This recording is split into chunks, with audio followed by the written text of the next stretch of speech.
for staying with me for this hour of One American News. I'm Rachel Senes. President Trump on Thursday spoke out about the administration's deregulatory efforts that support American workers while warning of the, quote, dismal future that would come if Joe Biden is elected president. One America's Jenn Pellegrino catches up with a small business advocate who's echoing the president's concerns. Joining me now is Clay Clark, small business advocate and author of Fear Unmasked, to discover the truth about the coronavirus shutdown. Clay, it's great to have you here. Thanks for coming. Thank you for allowing me onto your show. I would love to talk about your visit yesterday to the White House. The president spoke on the South Lawn in quite a display, talking about some of the deregulation. From your perspective, what was that visit like? Well, I'm from Oklahoma, where if you can imagine it, there are no masks wearing in the town I live in, Broken Arrow. There's very little regulations. No businesses are shut down. And when we arrived in D.C., everything's boarded up. Things are shut down. It felt kind of like a war zone. But then when we entered into the oasis behind the White House there, I was blown away at the energy and the enthusiasm of the silent majority, people who are excited and cheering for the president as he was able to articulate within an hour how he's delivering on all of his promises. And we can use incandescent light bulbs again. Check that out. So I was excited. So, deregulation isn't something we hear a whole lot about. Yeah. It doesn't get a ton of attention in the media. What do you think are some of the key steps this administration has taken that the president spoke about yesterday? Well, if you remember, the president said for every one regulation that's passed, he promises to remove 2. And for every one that he is allowed, he's removed 7.5, almost 8. He's removed 8 regulations for every 1 regulation. So as a business owner, we just want government to get out of our way. We don't need government's help. We need government to get out of the way.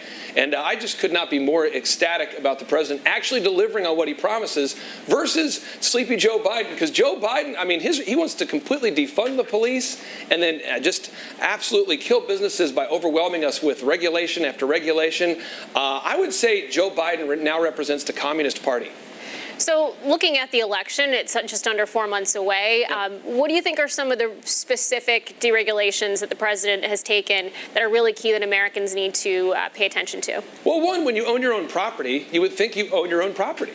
But with the regulations passed by the Obama administration, they regulate just small, we'll call them puddles, maybe ponds. They want to have government oversight over how you as a farmer use your own pond, your puddles, your streams.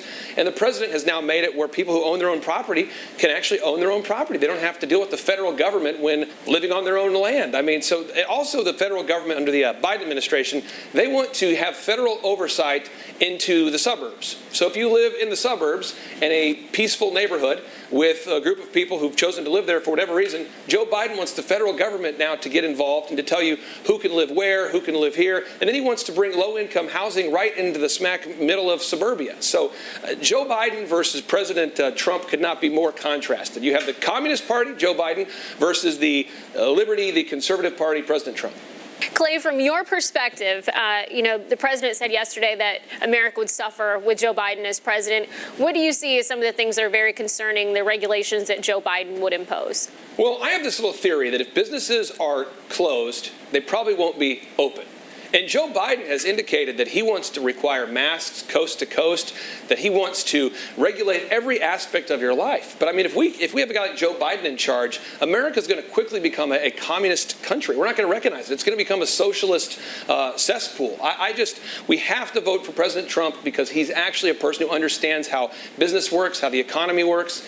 He believes in the Constitution. He believes in that controversial book called the Bible. President Trump all the way in 2020. Clay Clark, thanks so much for being here today.